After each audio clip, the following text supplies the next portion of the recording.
Welcome to a beginner's guide to PaintShop Pro 2019. This tutorial video is designed to work in conjunction with a PDF file that's available for downloading from the internet. To download the PDF file that accompanies this video, go to bvres.org, then choose the Computer Club tab, and on the Computer Club webpage, go to the Schoolhouse, and there the tutorial button will give you access to downloading the required PDF file. I've been using PaintShop Pro since the old JASC version 4. That's over 30 years ago, probably longer than some of you people have been alive. PaintShop Pro continues to be the major tool in my toolkit for capturing images and modifying them for use in desktop publishing, just like the ones you see in the accompanying PDF file. This was created using PaintShop Pro to capture and adjust the images and insert them into a LibreOffice document. I also do a lot of photography, and I would hate to be without PaintShop Pro for enhancing my images, modifying them, resizing them, or reformatting for different uses. In short, I find PaintShop Pro indispensable for capturing images, incorporating them into desktop publishing software, and enhancing and modifying my photographs. This tutorial is designed for users who are new to PaintShop Pro 2019. We'll be discussing the basic interface of PaintShop Pro 2019, and we'll be going through a series of lessons moving from the simple to the complex. We'll start with just drawing some basic lines, changing the brush size. We'll go through the process of creating text, adding drop shadows, using some of the fun tools in PaintShop like picture tubes, the flood fill tool.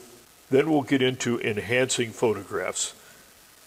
Along the way, there will be a series of step-by-step instructions for you to follow as you build your PaintShop Pro skills. Let's start by exploring the PaintShop Pro 2019 welcome screen. If this is not the first time you've started PaintShop Pro 2019, your screen may look slightly different than the videos or in the screen captures in the printed tutorials. The welcome screen has some Workspace tabs on the top line. On the left, there's a list of welcome options. There's also a list of recent files that have been opened. There's also a section dealing with Workspace options, and you may see at the bottom of your welcome display links where you can possibly download free add-ons like patterns in this example. Once again, there are three tabs here at the top of the display. One is the Home tab. That will get us back to this welcome screen. The second is a Manage tab. We're not going to use that in this tutorial. However, if you select it, you'll find access to your different photo files or different image files, and it provides a number of ways to manage those files. Back in the Home tab, you'll see that there are several different Workspace options. As PaintShop Pro has grown and gotten more complex, the programmers decided that they needed to do something for beginners. So they've created two basic different Workspace options. One is called Essentials, and that includes a minimum number of tools and icons for new users. The other is the Complete option, which includes all of the bells and whistles of the program. I'm assuming that since you're watching this tutorial, you're interested in becoming a power user, so we're going to be using the Complete option. As I mentioned, in this tutorial, we're going to select the Complete option. As you work with PaintShop Pro, however, you'll probably be developing your own personalized workspaces as additional selections. Let's start by creating a new image, and that opens the New Image dialog box. And here we can choose from a whole list of blank canvases. There's a user preset area where you can customize the width and height of the New Image. There's a photo area. It gives you a choice of standard print sizes that you may want to work with. There's a paper option, and you get a whole list of different paper sizes, the European standards, and also the typical standards in the US for paper, either legal size or letter size. There's an option for web developers, and there are certain blank canvases that you can pick from there. If we scroll down the list, there are blank canvas options for people designing graphics for Apple iPads or Galaxies. There's also blank canvas options for people who want to focus on creating cards and envelopes. There's also blank canvas available for people who are doing Facebook. In our case, we're going to select the presentation collection of blank canvases. In order to minimize the file size, we're going to start with an image of 1024 by 768. That's in pixels, 1024 pixels wide by 768 pixels tall. As soon as you select a blank canvas option, you'll see that the dimensions are here, and you can edit those individually if you like. We're going to use the raster background, but to keep things simple for now, we're going to have the transparent background option turned off, and we'll have the background of our new canvas to be white. Once we've selected our blank canvas options, we go ahead and choose OK, and our new image appears. Things will go a little easier if your displays look similar to the displays used in this tutorial. So we're going to take a little side trip to a section in the printed version of the tutorial that shows you how to create a custom workspace toolbar. And if you're in the PDF file, you should be able to click on the words that are a hot link to that section of the printed tutorial. Now, PaintShop Pro toolbars are saved as part of what's called the Workspace. And the Workspace contains settings for all kinds of features in the program, and experienced users will typically modify the Workspace to suit their personal preferences. Now, PaintShop Pro, like most Windows programs, starts with a horizontal title bar across the top of the screen, and right under that is something called the menu bar, where there are pop-down options, and right below that is a toolbar where we have access to many of the functions of the program. Now, off here on the left side is a column of basic tools, but what we're going to do is we're going to add some handy tools to this toolbar. And to customize that, we right-click in an empty area of the toolbar, and then we select Customize. And that opens up the Customize dialog box. Now, it's actually possible to find every function and feature of PaintShop Pro through this Customize dialog box. It's overwhelming, so we're going to focus on just a few that are handy to have access to.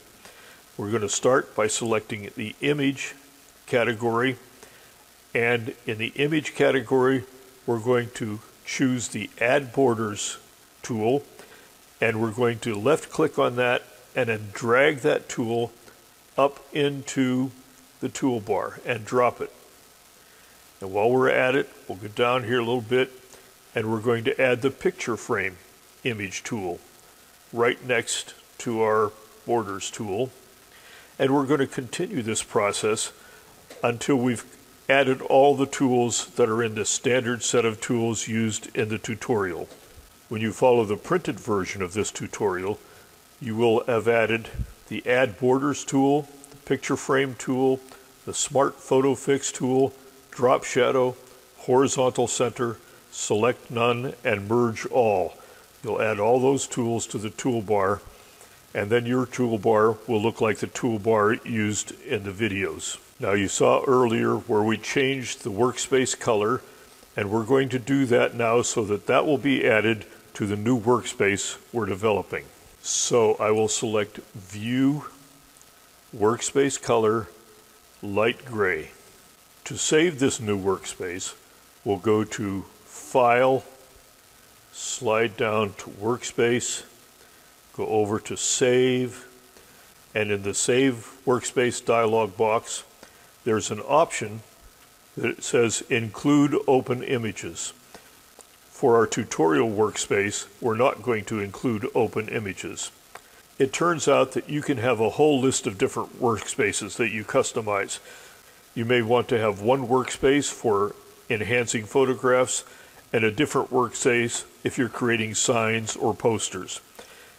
Then we'll enter a new workspace name and we'll say Save. Now, if you're following along the printed version of this tutorial, and you should be, when you get to the end of the section on creating a custom workspace toolbar, you'll find a hot link that will jump back to the original location in the document. Now, as you go through this video tutorial, you should pause every now and then, open up the printed version of the tutorial, and go through the step-by-step instructions and practice those things that you've seen in the video. Let's do a quick review of the PaintShop Pro 2019 display features. Once again, we start with a title bar. Below that is a menu bar. Below that is a toolbar. And below that is what's called the context toolbar. And this toolbar will change depending on what tool has been selected from the column of tools. In this example, the Paintbrush tool has been selected, and the context toolbar has tools related to the Paintbrush tool.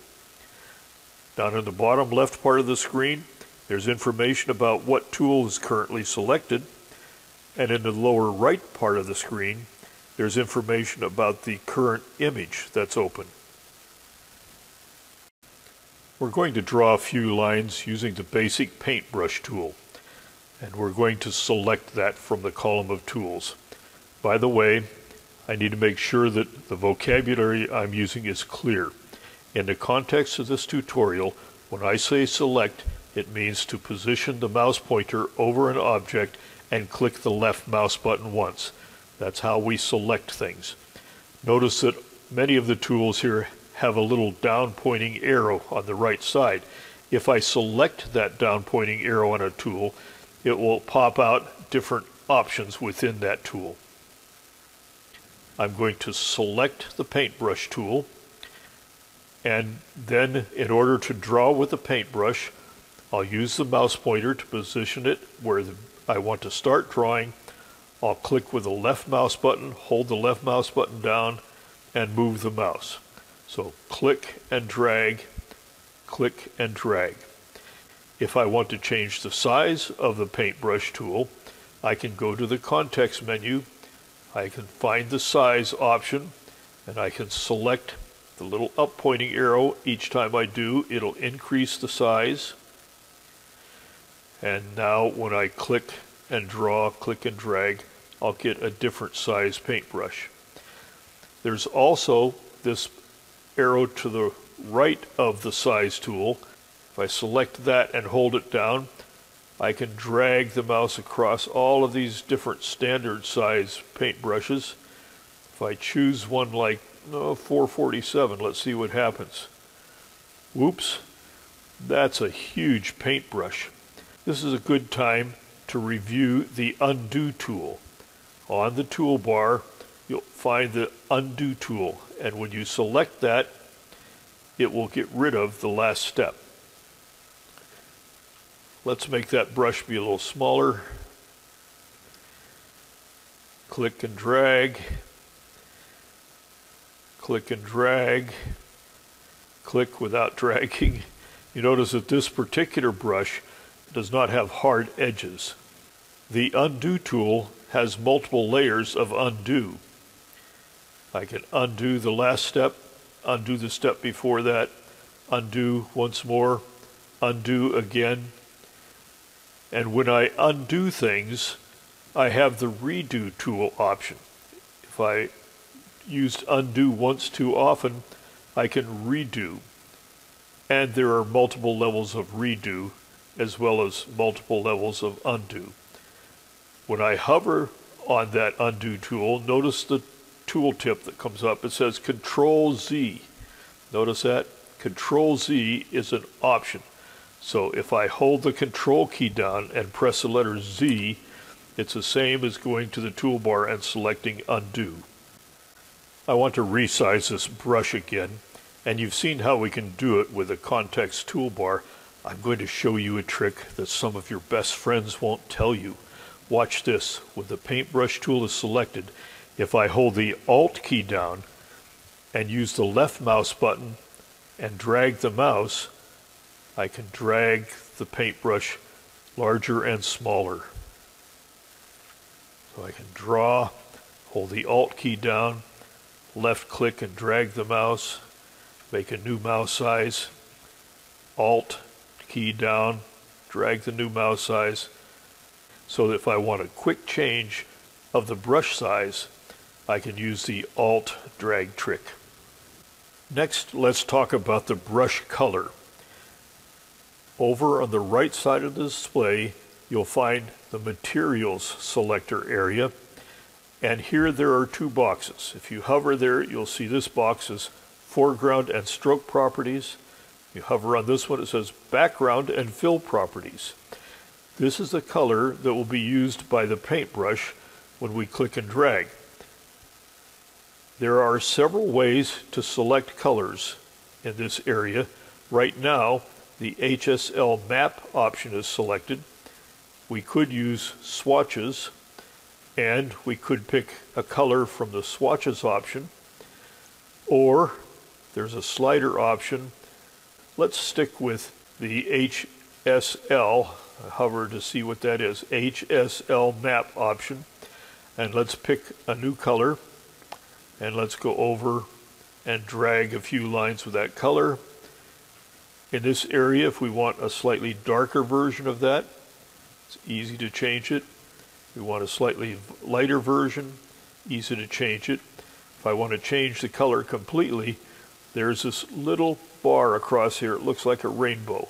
If I click in that rainbow, it changes what area of the HSL map I'm using. So I can very quickly change that. Want some green, maybe a dark green. There's another way to change the color. If I right click in that foreground color box, it opens up this little recent mixer dialog box, and I can choose a color directly from that. I right click, choose a color, and I'm painting away. If I right click and then I choose Other, you'll see a color wheel. Now there's so many different ways to choose colors for your paintbrushes. It's impossible to explore them all. The method that you use will depend on the kind of thing you're doing with it. Now, just like we chose a color for the foreground, we can also choose a color for the background. So let me right click in the background and let's choose, maybe this color. And now instead of drawing with the left mouse button, I'm going to draw with the right mouse button. When I use the right mouse button, I'm using the background color. When I use the left mouse button, I'm using the foreground color. So left, right, left, right. You can easily switch between two colors. When the paintbrush tool is selected, the context toolbar gives us options to change the size, the hardness, the step, and many other characteristics of paintbrushes. But for now, let's focus on changing the shape of the paintbrush. We'll click on this tool, and that will open up all kinds of different paintbrush shapes. By the way, if you don't see all of these shapes, you can go to the Corel website and you can download and install the Creative Content option for Paintbrush Pro 2019. Let's choose one of these paintbrushes and select OK, and let's draw a little bit with it. Strange little thing. I can click it once, or I can click and drag. Let's choose another. I'm going to choose the starburst. This time, instead of selecting it and then going to OK, I can just double click on that brush and click a few starbursts. And maybe I should right-click a few starbursts and mix and match foreground and background color. And if I want to have some fun, I'll hold the Alt key down, make the starburst bigger, right-click, left-click, right-click, change the starburst color to something brighter, left-click, right-click, left-click, click on a new brush, click on the cloud, open up the cloud brush. Let's make the cloud brush white and blue.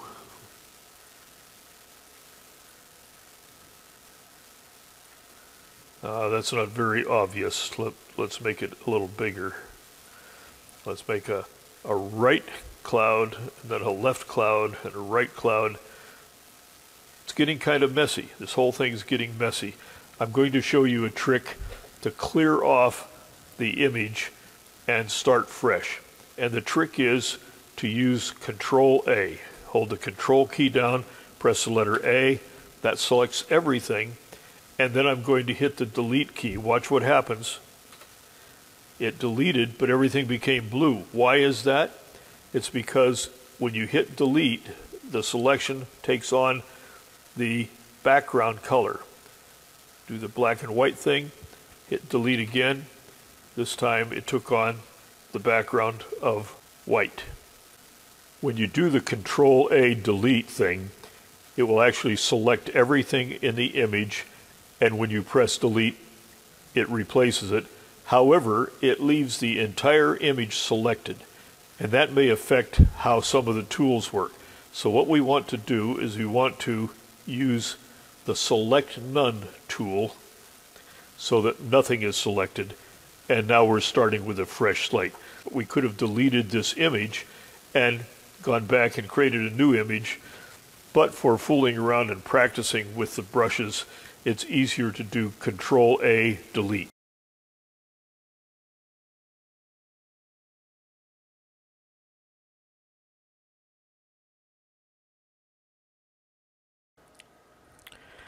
Next, we'll take a look at creating text using PaintShop Pro 2019. Just a quick overview of using the text tool. When we select the text tool, the context toolbar will change to have tools related to text. One of the important tools on the context toolbar is the Apply Changes tool. It's gray and ghosted in this example, but you'll soon see it become active as soon as you add some text. There's also an option that's worth noting, and that's something called Remember Text. If this is toggled on and you add some text, the next time you add text, it will remember the last text you added.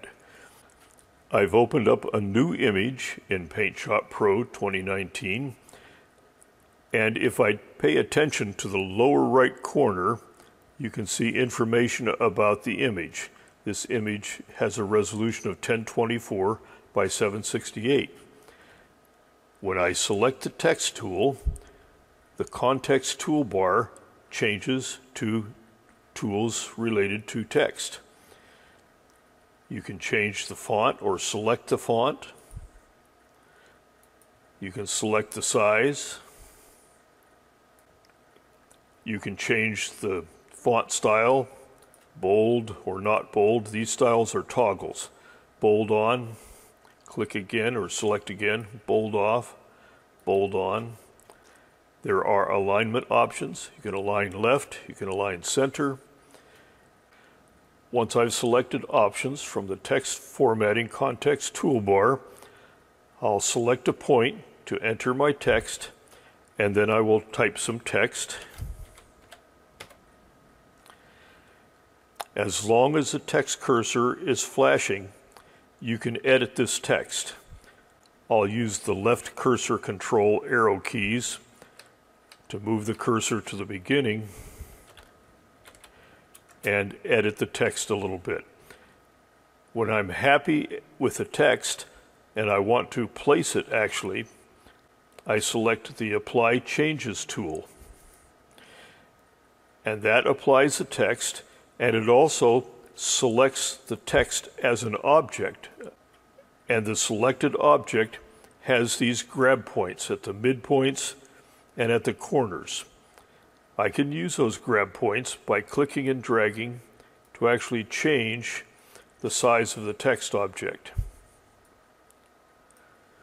Watch the mouse pointer as I move it either onto part of the text or on the center grabber.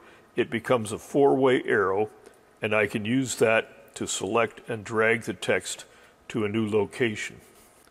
Let me add some new text, but this time I'm going to change the background color before I add the text. So over here in the background and fill properties box, I'll select a new color, and now when I enter some text, and you will see that the text is now filled with the current background color. The line around the edge of the text, which is called the stroke, is using the foreground color. I'm going to double click and select all of the text, and watch what happens when I change the stroke width. Each time I change the stroke width, you see the size of that border line increases or decreases. Also, as long as the text is selected, I can change the fill color by changing the background color. When I've completed editing this text, I'll select the Apply Changes. Once I've applied the changes and the text becomes a graphic object, then I can move it around, I can resize, or do other things operating on that particular text object. Let me add some more text.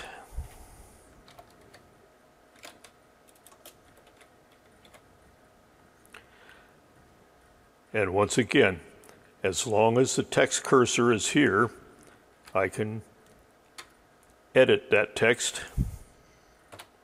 to fix any typos that I may have introduced. And I will apply those changes, move the text around. Notice that on the context toolbar, there's a place here where you can change the font color. If I do that, it actually automatically changes the background color. There are two ways that I can control the fill color. I can set the background color in the normal way, or I can set the font color directly from the text context toolbar. Similarly, I can adjust the stroke color. I can choose a new color for stroke, and that's the same as if I would go over here and change the foreground color. The standard foreground and background color tools apply to the currently selected text. If you select just part of the text using the text cursor, and then decide to change the font color, you'll see that the change only applies to the part of the text that was selected. Change the font color to red and change the stroke color to black, and you notice that that change only applied to the text that was selected. I can actually go back to earlier text by clicking on it with the text cursor. I'll double click, and I can change the font color, and I can click around. As long as I'm using the text tool, I can go back and I can select text that I've added before, and I can edit it. Perhaps I want to change the size, but again, that change only applies to the text that's currently selected. It's beyond the context of this tutorial to spend a lot of time worrying about layers. But while we're on the subject of text, it's worth noting that if you have the layer palette on, you will see that each time we entered text, it was added to a new layer. And we can select that layer over here in the layer palette. Notice that the first text was placed on layer named Vector 1 by default. And once that's selected and I have the text tool selected, I can go in here and I can edit that text.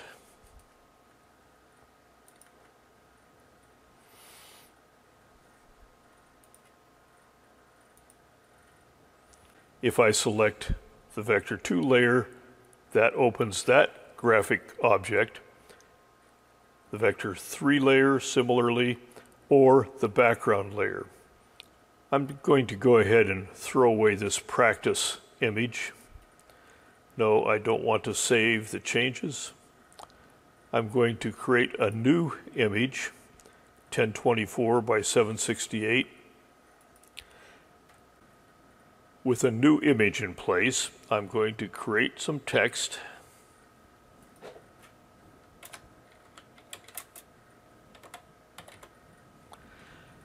And I will apply the changes, and maybe I'll resize it a little bit, drag it around a little bit. But what I would like to do is I would like to center this text horizontally on the canvas. Now, even though I used the align center when I created this text, that only centers it with regard to the text object that I created. But if I want to center this on the canvas itself, I can use the Align Horizontally Center in Canvas tool that we added to our custom toolbar. And you see how that tool applies to the selected object. Another tool that we added to this custom toolbar is a drop shadow tool. This is very handy when you're creating text and you want the text to stand out a little bit. Select the drop shadow tool. Now the following changes are needed to proceed with your drop shadow. The current layer must be converted to a raster layer. Remember that when you add text, it automatically creates the text on a new vector layer. So the drop shadow tool does not work on the vector layer. So we'll say OK. And now this opens the drop shadow dialog box. The drop shadow dialog box provides options for offsetting the shadow. Let's change this vertical just so you can see how it works. Change it from 10 to 20. That'll be a little dramatic, but you see the offset now in the vertical direction. Let's change that back to something like 8. I'm going to use the tab key now to jump to the next text entry box here. I'll also make the horizontal be 8. The opacity is set to 95. That could be adjusted to any level that you like. We'll leave it at 95 for now. Also, there is a blur option. If I increase that dramatically, you see how the blur effect works with regard to that selected text object. Let's set the blur to 8. We can also change the color of our drop shadow.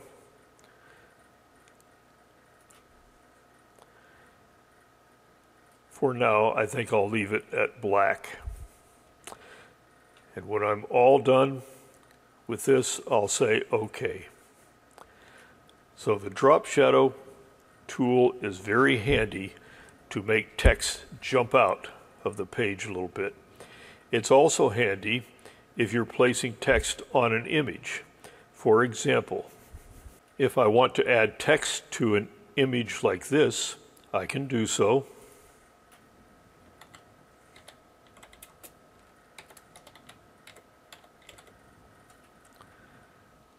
And I'll accept that or apply that. I'll resize it a little bit. I'll center it. I can change the font color. And by using the dropper tool, I can pick any color off of the image. OK. And let me apply that. And once I apply that, the text kind of gets lost in the picture. The drop shadow tool gives us a way to make that text stand out from any background image.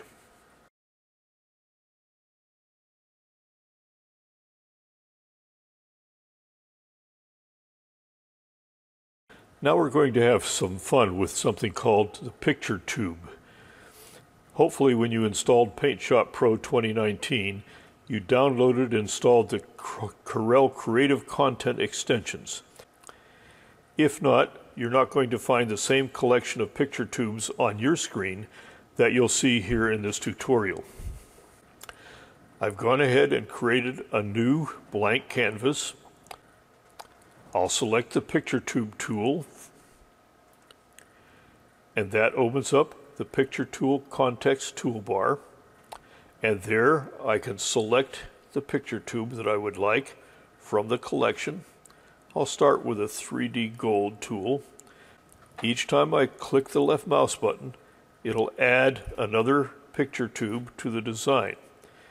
For this particular tool, if I click and drag, I get a whole bunch of those spaced very closely together and can do some very interesting snake-like things.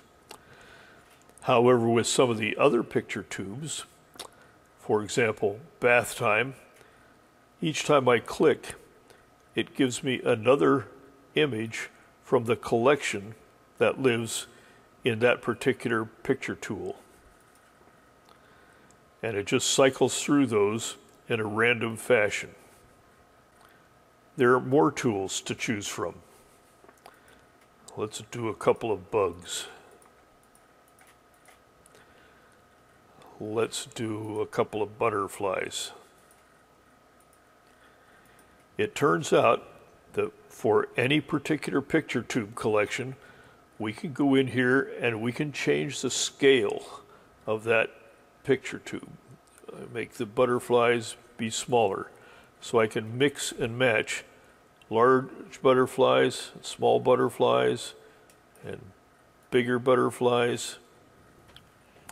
It won't be long until you have so many things on your display that you want to clear it off and start over again. And so I'm going to use the Control-A Select All option, and because I have a background color set to white, when I hit the delete key, that disappears.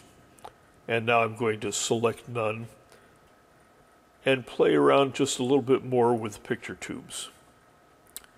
Maybe I'll find some grass.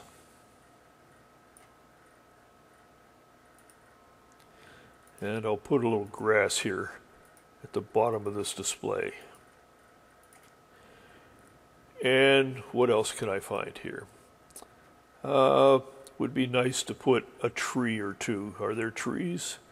Yes, there are trees. Elemental P, they're in alphabetical order actually.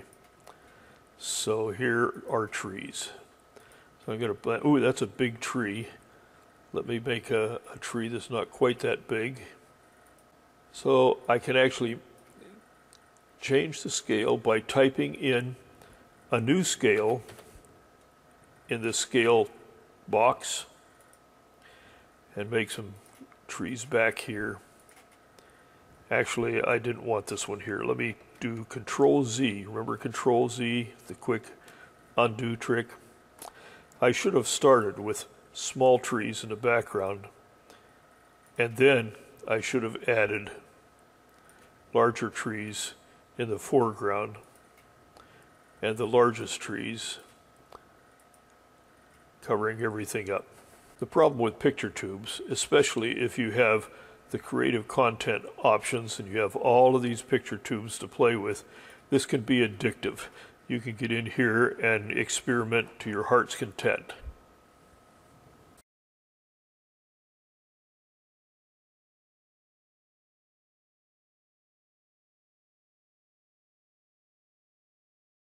The next tool we're going to investigate is the Flood Fill tool. I've gone ahead and opened yet another new image. Some of you with eagle eyes may notice that there's a slight difference in this materials area. from the previous screen captures. What happened is I went into Windows 10 and changed the default display setting font from 125% to 100%.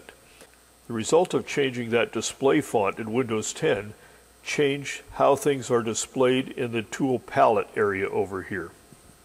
Back to exploring the Flood Fill tool. I'll select the Flood Fill tool, and once again, the context toolbar has tools specific for the flood fill.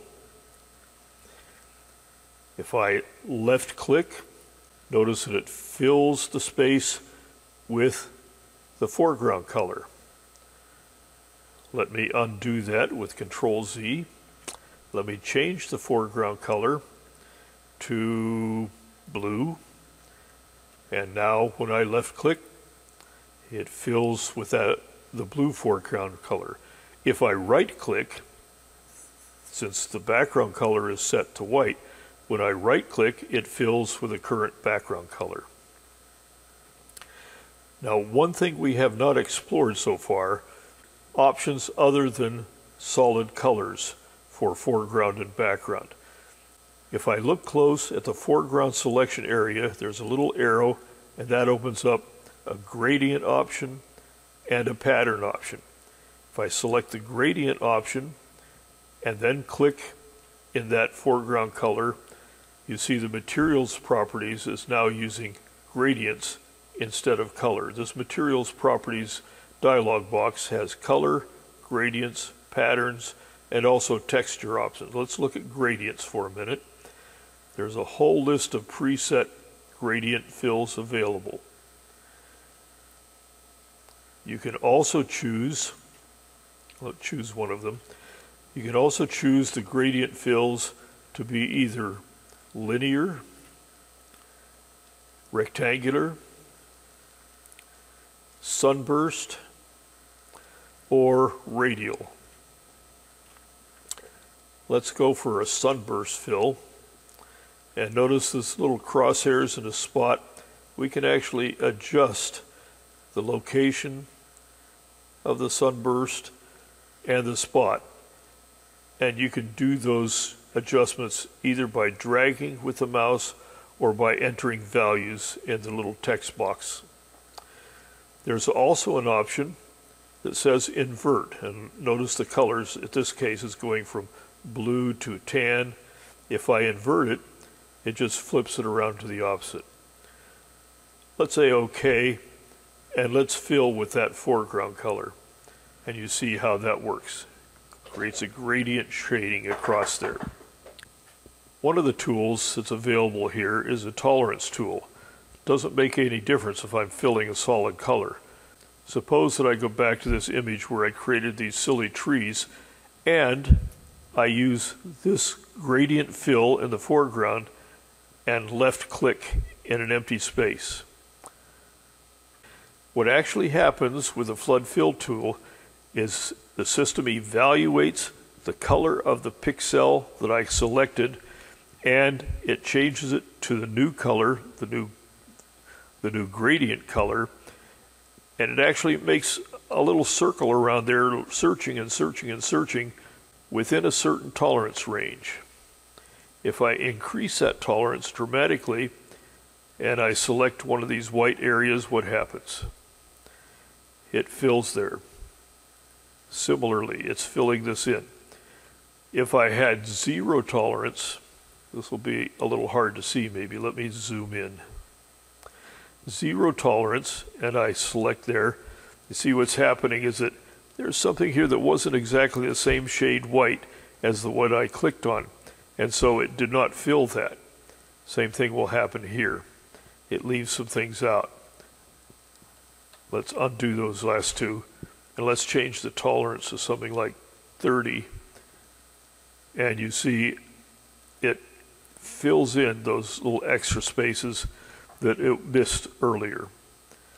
The other thing to observe is no matter where I click this fill tool with a gradient fill, it's trying to use that overall gradient pattern that you saw when I filled the whole screen. So it's reproducing this fill pattern, but only within the range that it can find. Let's do one more. I have some picture tube tool things here. What happens if I fill in a white area here? Let's change the tolerance back to about 16 and see what happens. Notice what happens with the white petals of the flower. Let's do the undo and redo so you can see what happened. The tolerance is such that that white and that white are close enough together so the fill tool thinks they're all white, and it goes ahead and fills that. If it runs into a boundary, like you find down here, runs into a boundary and it can't get any white area there, then what you have to do is fill in that little section. Well, so much for a gradient fill. Let's see what happens if we do a pattern fill. Let me back out here to just a plain screen again. I'm going to change the foreground and background back to the default black and white. This time I'm going to select, instead of color, I'm going to select pattern. And now when I click in this area, the material properties dialog box will open up pattern options. And there's a scroll bar here. I can go up and down and find all kinds of patterns. But at the top of this list, you'll notice copies of the images that I have open. And you can actually use an open image as a pattern to fill with. Before I do that, let's just select this blue pattern, OK, fill, and you see what happens. Let's Control Z, go back to the materials dialog box, and notice that there's also a scale for the patterns. If I reduce that, fill, it changes the size of the pattern I'm filling with. Let's go back again to the selector box. Let's change the scale. Oh, let's say 50%. See what happens when we choose our little scene with the trees. Okay, let's fill with that. Happen to be 4x4 at that scale. Let's mess with the scale just to see how that works a little bit. That was a scale of 50%. You can probably guess what would happen if I make the scale 25% and fill. Pattern fills, another option to explore when you're doing flood fills. Let's go back to a solid color and let's choose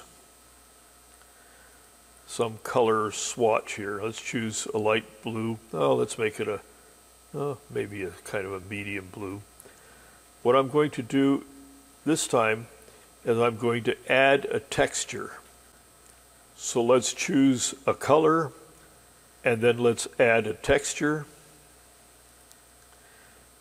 Okay, see what happens when I fill with a combined color and texture. Let's back off. Let's try it again. Same color, but a different texture. What happens if I do brick wall texture?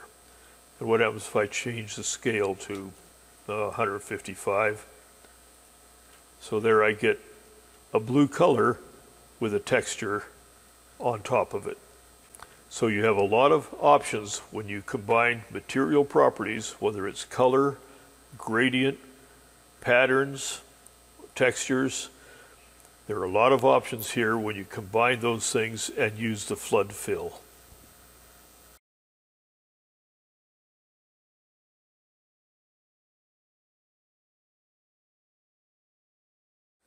And now we come to a very powerful feature or capability of Paint Shop Pro 2019, and that is enhancing photographs. In order to provide practice pictures for you to work on, the printed version of this tutorial has several sample images, and you can jump to those sample images from the PDF file by just clicking on the hyperlink in the document. The first image we're going to work on is this window box photo. So I'm going to select it in the PDF file by left-clicking, and then I'm going to right-click on that image, and I'm going to select Copy the Image. That puts a copy of the image in the clipboard. Then I'll switch back to Paint Shop, and I will select Edit, Paste as New Image. And there I have the new image in Paint Shop Pro ready for this exercise. I think this picture could be improved if we got rid of some of these distractions and just focused in on the window box. And to do that, we'll use the crop tool. Once again, we have a context toolbar here that shows all kinds of options to be used with the crop tool. It also opened up a crop rectangle, and along with that, several tools related to this cropping. One of the tools is to clear, and we have nothing selected now, and we'll have to start with a new cropping area.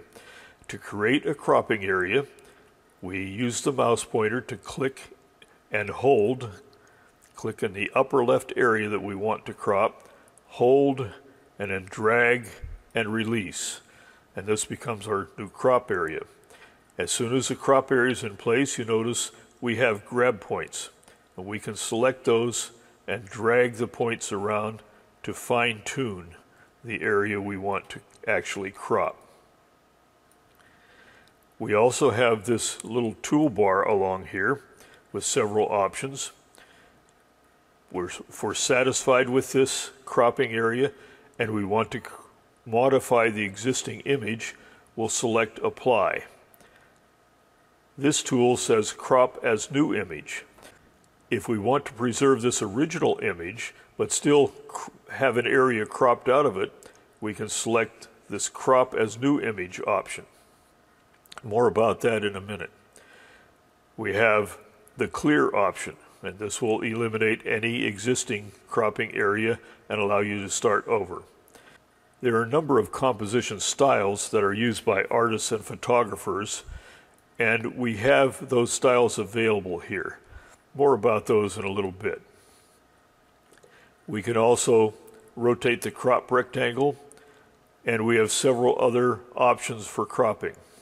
If we're cropping a picture and we want it to end up a particular format, for example 4x6 or maybe a 4x5 or 8x10, or maybe, if I scroll up here, maybe I'm cropping things to fit in the computer display, which is a 16:9 aspect ratio. I have all these options to select. If I wanted to make this window box into a 5x7 photograph, then I could choose the 5x7 option, and it will automatically adjust this so that this will fit the format of a 5x7. So there are a number of preset cropping aspect ratios available here.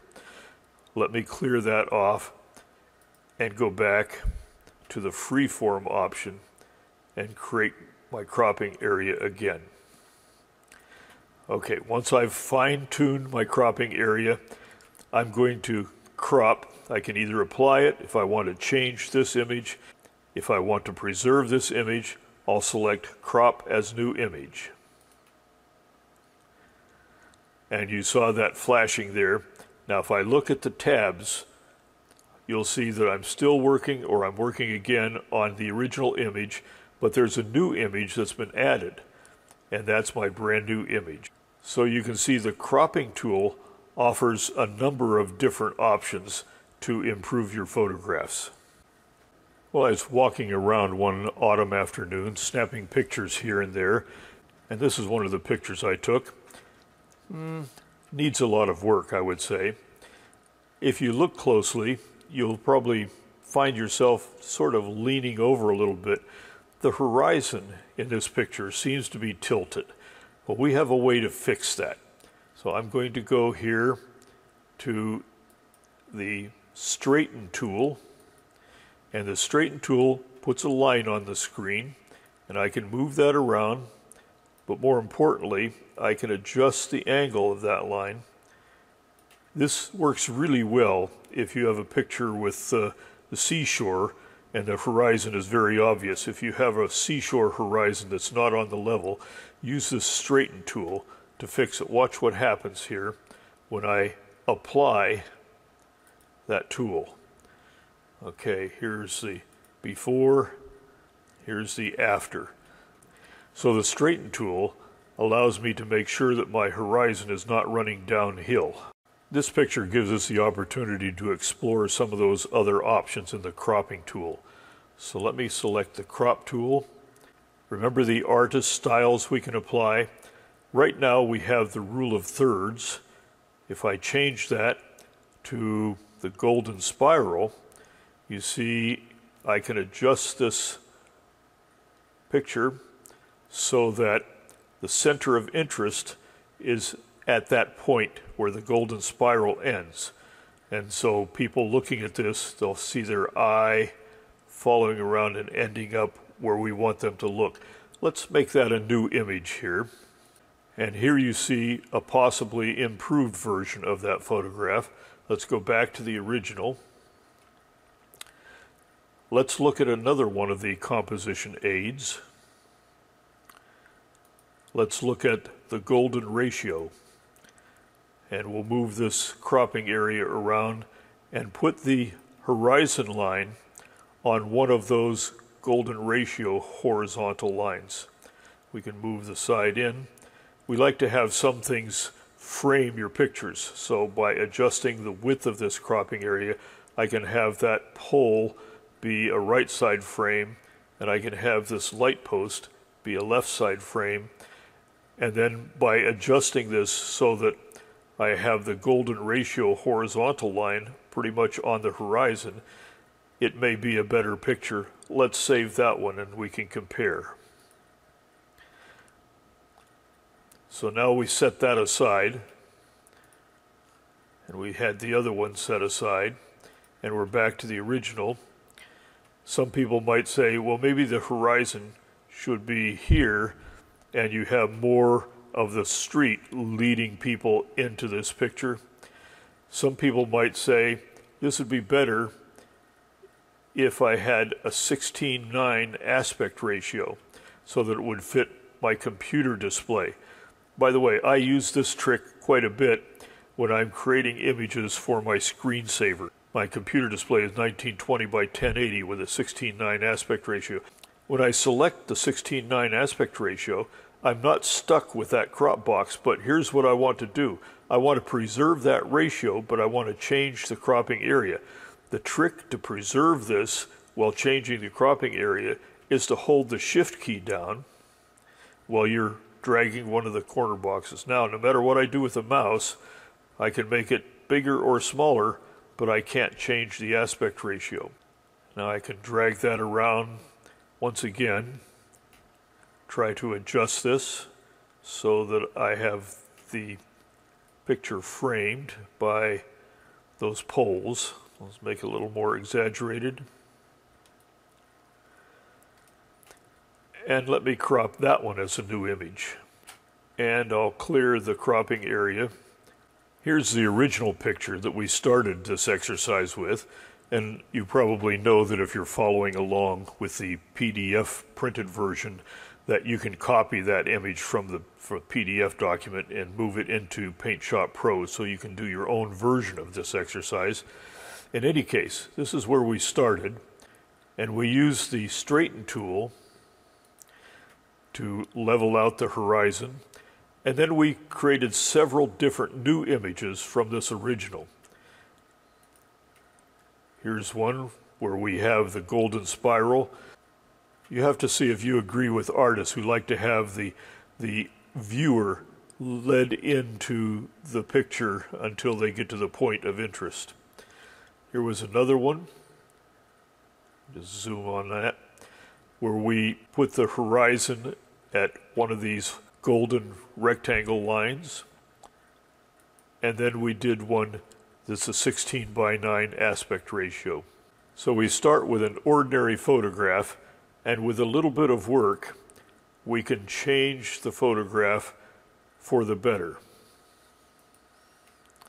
And you have to decide with your artistic temperament what version of this you prefer.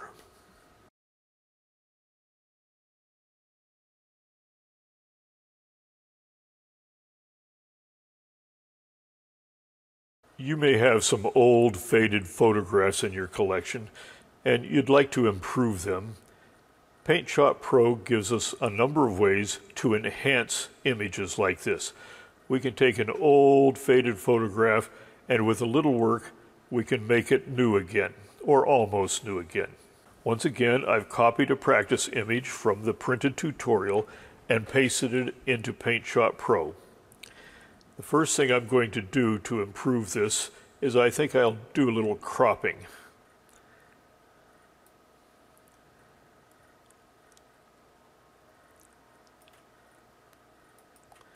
There, that's a little bit better. From the menu bar, I'm going to select Adjust, Brightness and Contrast, Histogram Adjustment, and that brings up this histogram adjustment dialog box. Now I can't give you any nice fixed rules for using this. What you can do is you can just do a little bit of trial and error until you get the results you want. There are sliders here for gamma, for example. You can slide that back and forth until you think you've improved it. There's also a mid-tone slider here. And the graphs here may give you a little help, a little clue, or not. You're going to have to just fool around with this until you find what you think is the most pleasing version of this. And once you have a version you like, you simply select OK in the histogram adjustment dialog box. If you want to maintain the faded color appearance of this picture, you can leave it this way, or you can turn this into a black and white photo, which will be closer to the original, and we can do that by selecting Image and sliding down until we find Grayscale. And that will turn this into an image that only has black and white shades of gray. You'll see over here in the materials box only shades of gray. We can maybe make this a little better by going to Adjust, Brightness and Contrast, Brightness and Contrast, and in that dialog box play around with brightness and contrast until you get the most pleasing result. Of course, one of the issues is that there's quite a bit of difference between the left side of this and the right side of this. There are ways to adjust contrast in just parts of this image. I can use the selection tool and capture a rectangular area and isolate anything I do to what's in that selection box. For example, if I would go back to the Adjust Brightness and Contrast, you see that that affected only what was in the selected box. The problem with the selected box is that it has a definite line around which the change was made. So let me cancel that and let me select None and look at this little pop down. We have several other methods other than rectangular to select. Let's use the freehand selection, and then let's use this little lasso to draw an area, draw a picture around just the parts that we want to mess with. And I have to go all the way around and close the lasso. And now I have this selection area isolated. And now when I apply one of these adjustment tools, it will only apply to the selected area. Once I'm through with that, I'll select None. If I want to display this picture on the wall, it might be nice to put a picture frame on it. So let me just click on the Add Picture Frame tool. And there's a long list of picture frames available. Let's choose a simple gold frame for now and say OK. And as you can see, there are quite a few ways to enhance or restore old photographs.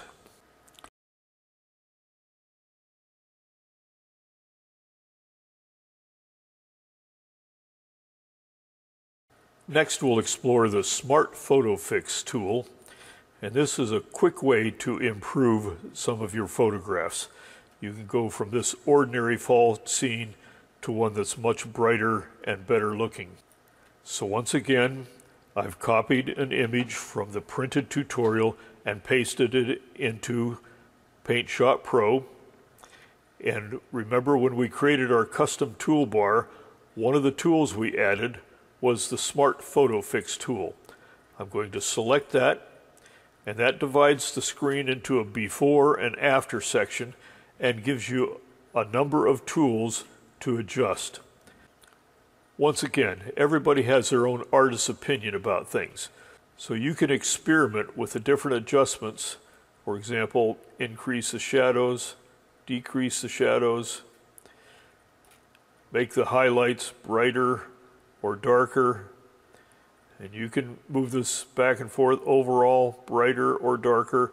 You can change the mood of this picture just by adjusting these various sliders. Also, there's a slider here to make the saturation more colorful or less colorful. And you can also adjust the focus a little bit and increase the sharpness. Once you're happy with your changes, you simply say OK. Smart Photo Fix, quick and easy to use. I'm going to undo the Smart Photo Fix efforts and show you another way to enhance some pictures. I'm going to select Adjust, Hue and Saturation, Vibrancy. And here we have yet another dialog box with a slider, and we can change the strength of this effect from nothing to more and more. And once again, every artist has their own opinion about what looks better.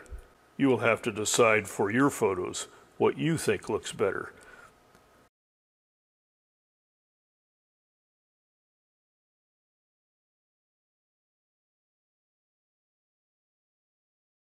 We've done a little bit of enhancing of photographs. Now we're going to get into a little more detail about retouching pictures. One of the tools we'll explore is called the Scratch Remover tool, and you'll see how that works here as I go back to PaintShop Pro and I download from the printed tutorial and then paste it as a new image this old picture of my grandfather and his father and one of his daughters. Pretty messed up. This picture was taken a long time ago in Sundsvall, Sweden, and it's had a lot of abuse. So let's explore some of the things we can do to fix this photo up. I'm going to zoom in on what appears to be a scratch here so that I can demonstrate the scratch removal tool. Over here near the clone tool, there's actually three choices. There's clone, scratch remover, and object remover. Let's look at the scratch remover first. The way this works is I click and I drag out this line, and notice that this line has three bands. It has a center area and two outside areas. The way this actually works is the computer is going to take stuff in the outside areas and move it into the center band, and presto. The presto smeared a little bit. It's a good thing we have the undo tool. I shouldn't have crossed that black boundary. Let me try it again. From there to there, remove that scratch. If I stay within black, it will be a little better. I can remove that scratch. Change the direction because I don't want to cross that black line there, and remove that. The scratch remover is good for scratches. Here's another one over here. But it's also good for little spots. I can drag this over here, and I can drag this, and I can work and work, and I can clean up a lot of these pieces of dust and a lot of these scratches. And now you have to be patient if you really want to improve a photo that's as bad as this one. Let's back off here a little bit, zoom into this area, and demonstrate the clone tool option. So I'll go over here, I'll select the clone tool. Now the way the clone tool works is you have to capture an area that you're going to move to a new area. Here's how it works. I'm going to right click and then drag and then release. And now it's going to take the area in that initial circle and it's going to clone it and put it into the area where I'm clicking. Now, so watch how this works. I've captured that area just to the left of the area, and that's what it's going to do. It's going to move that over. So I can use this clone tool to move non-scratched or non-blemished things into the blemished area. And I can change the size, or recapture this, change the size, change the direction. When I'm using the clone tool, I'm going to be doing that a lot. I'm going to be changing the size, changing the direction, change the direction here. So I want to get rid of all these blemishes. If I hold the Alt key down and drag the mouse up and down, I can dynamically change the size. But if I want to change the location, I have to right click and drag to a new location so that I have a different orientation. Well, it's a lot of work, but you can actually get in here and clean things up. As a matter of fact, you can zoom and you can zoom and you can zoom. Let me turn off this clone tool for a bit. You can actually zoom into individual picture elements. See those little squares? I can zoom in so close that I can work 1 pixel at a time if I want to clean this photo up. Here's a before and after comparison of before and after applications of the clone tool. The tutorial here also has a reminder, the power user's tip: when the clone tool is in use, hold the Alt key down and then hold the left mouse button down, drag the mouse pointer up and down to resize the clone tool. There's another tool here that's related to the clone tool and the scratch removal tool. It's called the object remover. And the way this works is you use a lasso to capture an object that you can remove from the picture. Suppose that I want to isolate Grandpa Nasman all by himself. What I'll do is I'll go in here and I'll left click and drag. I'll drag around his head, maybe a little more than that, and then I'll close the loop. And once I've had that selected, I can capture that by doing the Control C. I could do Edit, Copy, but the shortcut to Edit Copy is Control C. Then what I can do is I can say Edit, Paste as a new image, and now I have Grandpa isolated from the original picture. And with a little work, a little painting around, I can do all kinds of retouching. I could use my paintbrush and I could choose, maybe I'll choose the white color, and I'll just paint around very carefully. Have to zoom in a lot to make sure I don't cover up his hair or his ears. As you can see, you can zoom in and work on individual picture elements. And this can be a lot of work, but it can be worth the effort. Here's an example. by using this object removal tool, creating a new image, doing a bit of retouching, and then use the flood fill to fill around here, and then to use a couple of the frame tools to make a very nice, elegant frame portrait of Grandpa Nasman. And I started with this old photograph from Sundsvall.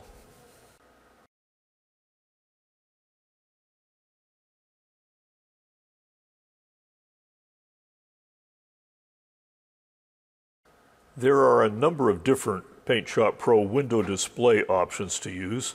Let's take a look at some of those. Up until now, we've been displaying the different images as tabs. And each time you click on one of the tabs, you'll reveal the other image that's open. But there are other ways to display these images in different windows. We'll go to the window option, and you'll notice that there's cascade, there's tiling horizontally, vertically. We can also use this option to close all of the open windows if we like. Let's look at the cascade option. And you see that all of these windows are there, but now they're overlapping. And you notice that if I click on the title bar of any one of these windows and then drag, I can move that window around. I can also move the mouse pointer over to the edge, and I can drag the edge to resize that window. And I can zoom the size of that window as well. Let me do the same thing with this one. Let's zoom around. Let me drag it over here, and my little picture tube fun image is here. The image that's on top in this situation is the last one that you selected. So if I select the title bar for Grandpa, he moves to the top. One of the reasons I decided to have multiple images open at the same time in Paint Shop Pro was so that I could demonstrate some of the features of printing images with Paint Shop Pro. And the tutorial that comes along with this video has quite a bit of detailed information about what appears in the print dialog box. Of course, when you select the printer, I don't know what printer you have in your system, and you may have more than one printer to pick from, and you can choose to set up the properties for any individual printer that you have. Let's start by looking at printing just a single image. And in this case, the Grandpa image is the one that's currently selected. So now I'll go to the Print tool, and that opens up the Print dialog box. The Print dialog box shows a thumbnail of how the page will appear. Right now, the orientation has been set to Portrait, and the Fit to Page option has been selected. All of these size and position options are gray and ghosted when Fit to Page is selected. However, if I select Center on Page, those become available. And now I can change the scale. Let me type in a scale of 200%, and you see how that scale will fit on what size paper. It depends on what size paper I have selected for my printer at this point. If I wanted the final picture of Grandpa to end up 4 inches wide, I could set the width here to be 4. I'll press the Tab key, and that's how it will fit on the piece of paper. If I don't want it to center on the page, I could choose the upper left page option, or I could choose a custom offset option, and then I have control of how far from the left the image will be. Sometimes people will want to print a picture on the same page that they have other things on.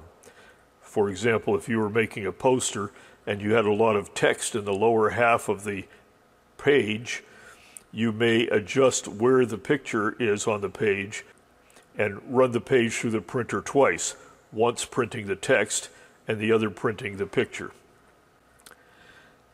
There are some other print options available in this print dialog box. If I select the Options tab here, you'll see I could print in color, or if I wanted to, I could just print in grayscale. I could print negatives, and I choose maybe to print the background, or for some publishing operations, you may want to add crop marks or registration marks.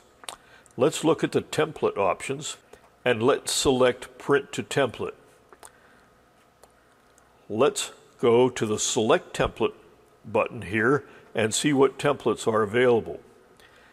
There are a whole array of templates. Avery is favored, but let's look at standard sizes for now. We could do a standard 5x7 or 4x6, 3x5, 8x10, or maybe we want to print wallet size copies. So if we select that and say OK, you'll see the print preview shows that you have 8 different images using that particular template. If we go back to Select Template and explore some others, we have combinations. And sometimes they do this when they're selling school pictures. They give you a couple of large ones and a couple of wallets, or all kinds of variations that are available for you. Let's turn off the Print to Template option and go back to the original page of the print dialog box. I have a warning here. If you at some point decide to print a number of copies of the same image, PaintShop Pro will remember that. And the next time you open up an image for printing, if you don't check this, if let's say you printed 10 copies and then you forget about that, tomorrow when you open this up, if you don't check that and you just say print, you may get 10 more copies when you only wanted 1. So always be careful to check these options before you go ahead and print. But let's go ahead and close this dialog box and explore yet another feature of PaintShop Pro that we use for printing. I'm going to go to File and slide down to Print Layout. And when I do that, you'll notice that the Print Layout window shows in a column on the left all of the images that are currently open.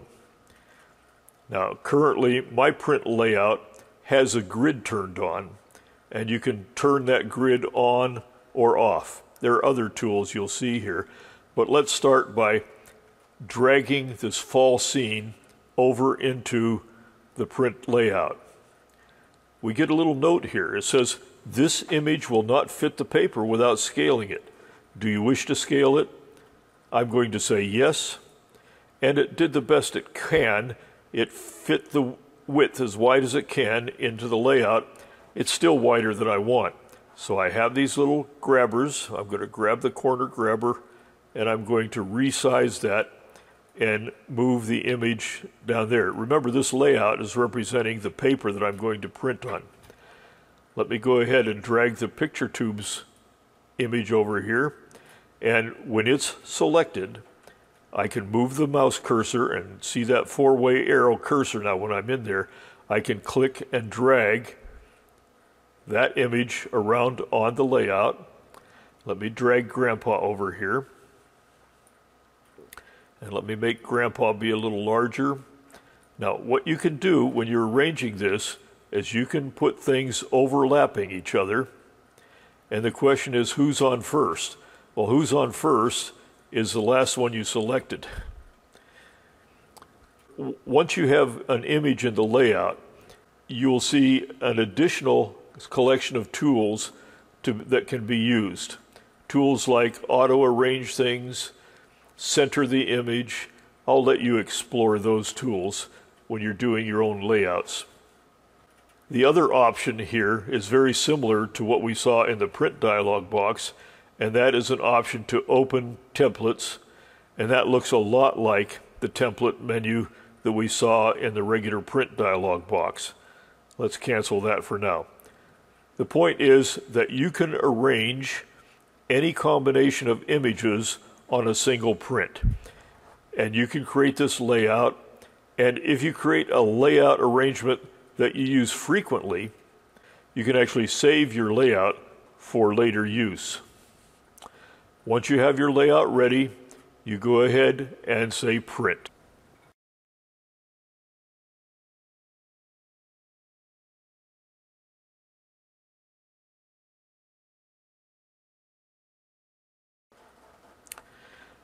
Well, we've covered an awful lot of the basics of PaintShop Pro 2019. If you want to get the most out of these tutorials, you'll use the print-based version and you'll follow the step-by-step instructions found there, and at each time you go through a series of the instructions, you'll stop, clean off your PaintShop display, and go through those instructions again. You would be amazed at how many of my friends and students tell me that they discovered new things the second or third time they went through the same procedures. Fire up PaintShop Pro 2019, open up some images, and have some fun using this powerful and exciting program.